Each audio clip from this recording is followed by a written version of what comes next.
What's up guys, Zenar here, and today we're going to be doing the third lesson for Bermuda Triangle Classroom. So today is a special type of lesson that I noticed there was a pattern within, since Twinkle Melody has been released to Japan, and also deck building, that there are 4 types of cards that are mainly used, or mainly agreed upon that are generic enough, that I'm calling the Elite 4 of Bermuda staples right now. This isn't too serious.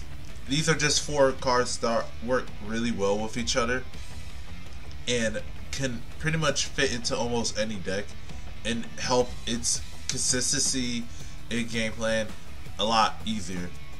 So the first card we already discussed in the first Bermuda Triangle lesson, which was Cocoa Heart Lieselot. Now I already explained why this card is good. Now I'm just going to talk about the other 3 cards that all came from Twinkle Melody. So the first card I want to talk about is Mermaid Idol Ellie. So its pros is that it's 20k shield. It has on hit pressure that thins out your deck. It's a +1 if it hits on Vanguard Circle. It is an ideal discard target, and it frees up your rear guard circles. Now, I want to talk about the pros first. Since it's nice to have extra shield in the deck, just look at Shiryuki before she was hit. It was essentially give you extra shield for 1 card. Ellie does the same thing, sort of, but not to your opponent, but just to you. So she can become a passive 20k shield. Now for the on hit pressure that it has, it does need to hit. However, in the early game, it depends if your opponent wants you to get that shield or not, because some decks need counterblast early to start getting advantage. Ellie gives you advantage by thinning your deck, so of course you have more opportunities to hit triggers and drawing cards that you want. And also, since she retires herself, you automatically get that 20k shield ready on the rear guard circle. Now Vanguard Circle, it's a +1 because it just directly goes into your hand. So if you can Soul Blast her out, you already have your 20k shield ready. So lastly, the last 2 points, as an ideal discard target, there are some cards that you want to discard from your hand. If you have 2 Ellies in your hand, you can discard 1 of them and already have your 20k shield set up. And it frees your rear guard circles.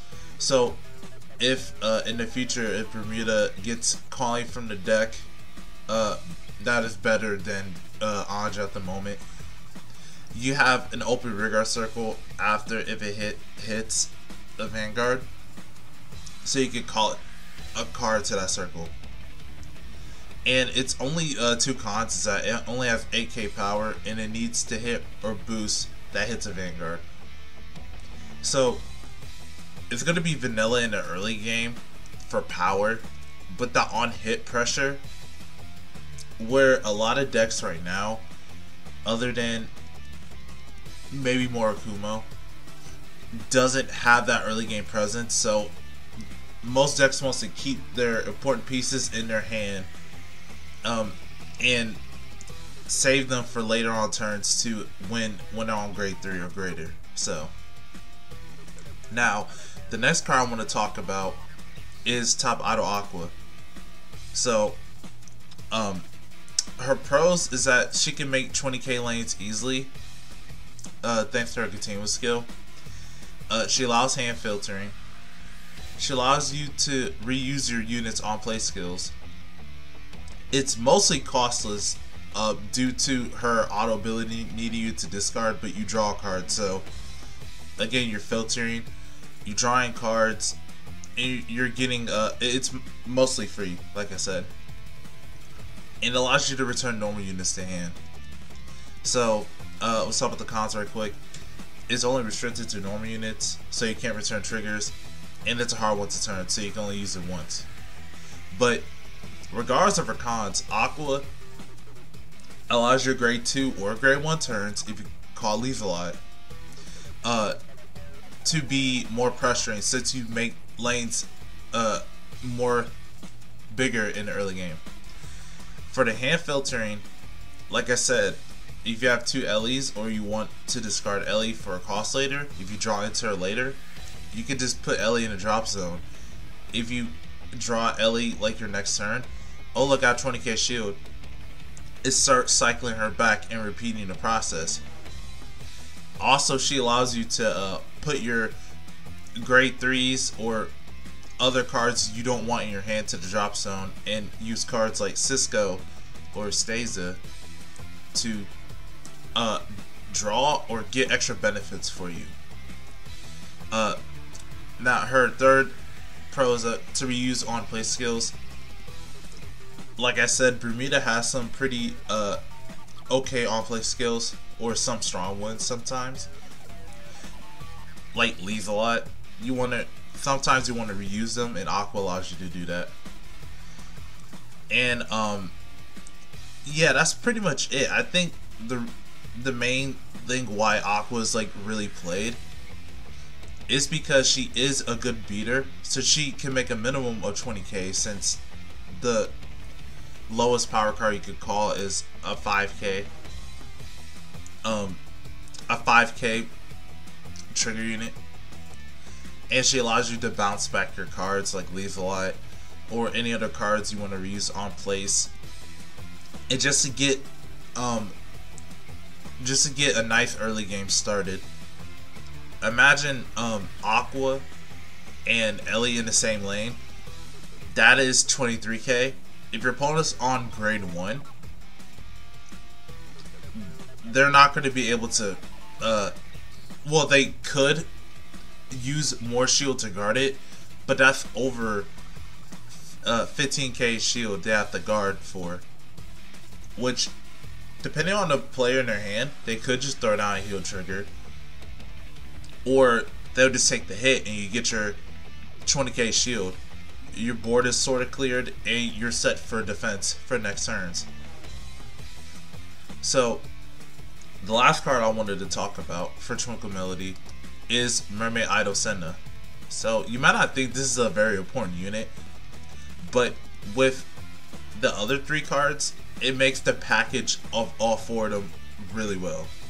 So she makes 18k lanes minimum. She allows you to filter your hand, same as Aqua.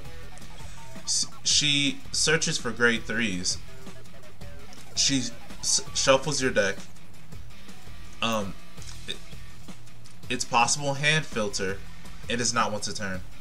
Its cons is it has to be caught from hand, and the auto effect is mandatory. So I know I said possible hand filter and allows hand filtering. This is 2 different things. She allows hand filtering if you're able to, if you want to be able to filter a card from your hand. And a possible hand filter is if, like, you reveal grade 3, but you want your hand to still remain the same, but you just want the grade 3 in the drop zone, which I do and some other players do. I can just put the grade 3 in the drop zone, so I can just cycle it back later and not have to discard a valuable card from my hand. I know it seems kind of weird, and I probably need to re-explain it a bit more later, but I think the best things about Senna, is that in the early game on turn 1, with cards like Ellie, she makes 21k on Vanguard lane. Unless your opponent wants to drop down 20k shield, 25k shield, sorry, to not let Ellie hit, they're gonna let you hit, and that means you get your 20k shield early, you -1 from the deck, and possibly you can get your grade 3 early, since Senna is on Vanguard Circle too. Since she isn't once a turn, Aqua could bounce her back. You can reuse your grade 3 Searcher, which not all clans are able to use it twice, except Nubatama, since they have bounce. Also, I think Gold Paladin, but they only return themselves to hand. Now, since she shuffles your deck, since the auto is mandatory, there are some decks that you want your deck shuffled. Since if you thin out a lot of like normal units, you could try to shuffle to increase your chances of hitting a trigger. Now, with all 4 of these cards combined, we get a nice combination of grade 2s and grade 1s that is able to help almost any Bermuda deck stabilize their early game, which is why I call them the Elite 4 for Bermuda staples. So we have Lizelot, Sedna, Aqua, Ellie.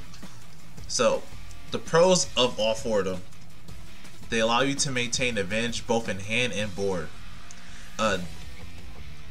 They're a powerful early game cards. You have consistency in getting your grade 3, your main grade 3 for your deck. They all could deck in very well and they're all generic. The only 2 cons is that they take up a lot of slots and not all decks have room. So let's talk about the cons first. So the first con, that it takes a lot of slots. If you play them all at 4, that's 16 cards, and not all decks can afford the space. Like Melody, they can only afford some cards in their deck since they're mostly offense in like the clone deck. And decks like Riviere, they already have their main lineup in Coral. These are more so better for like Lupina, even like a trial deck version if you want to do that. Anj, Prisms, they're better in those decks since they don't have a lot of main space that they want in their main deck.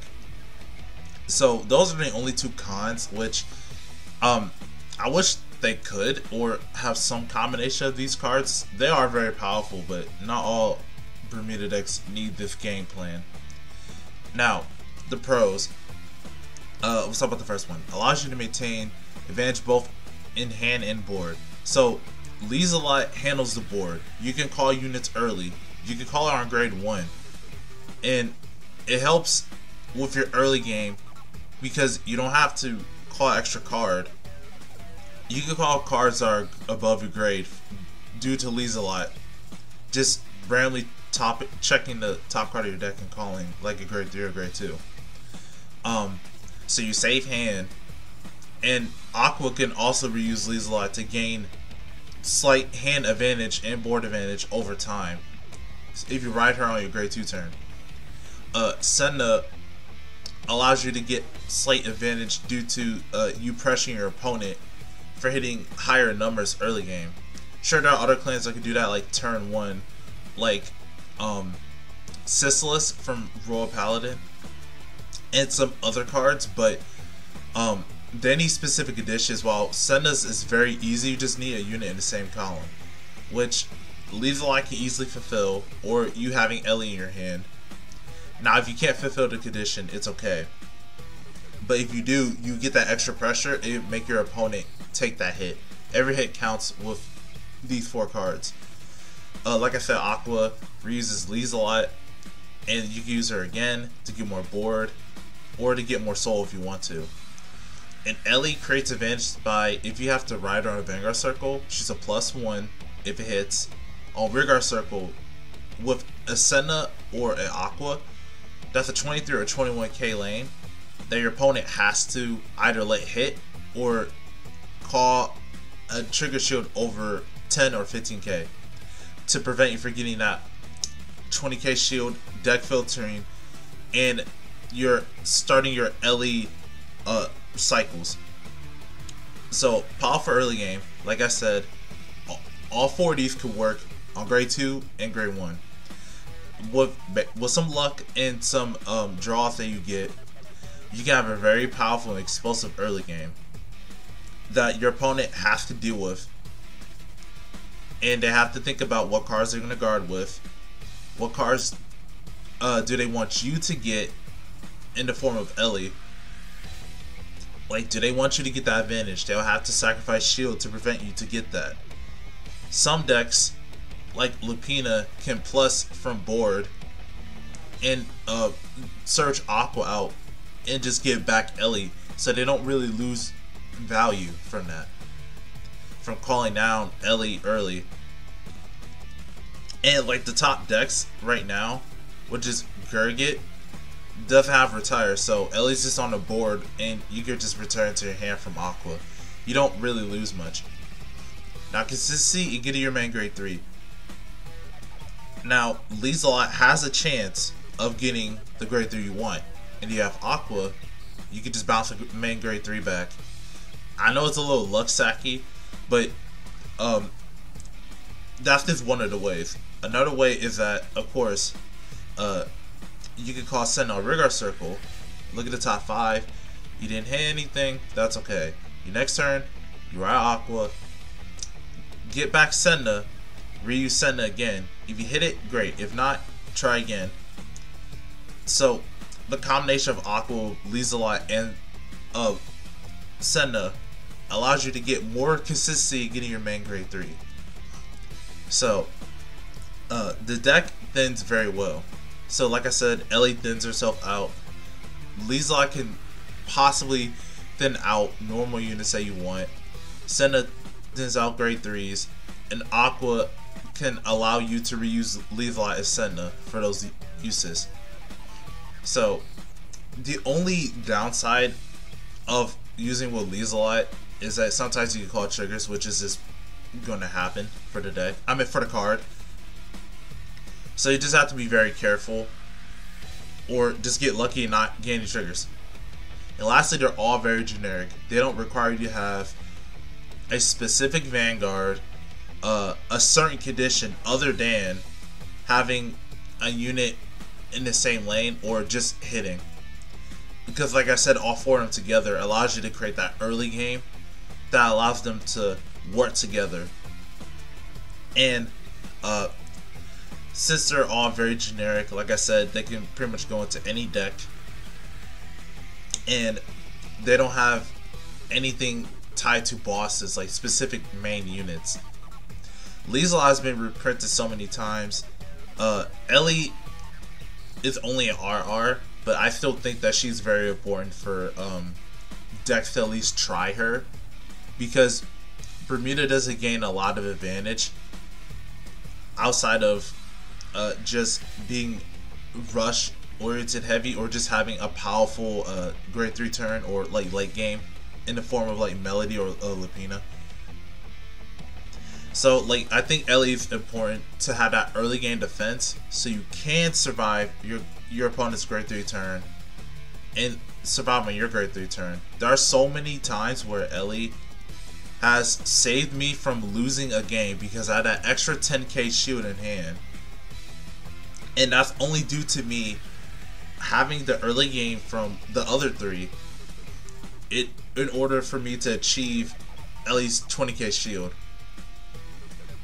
So basically that's all for the lesson today on these 4 cards.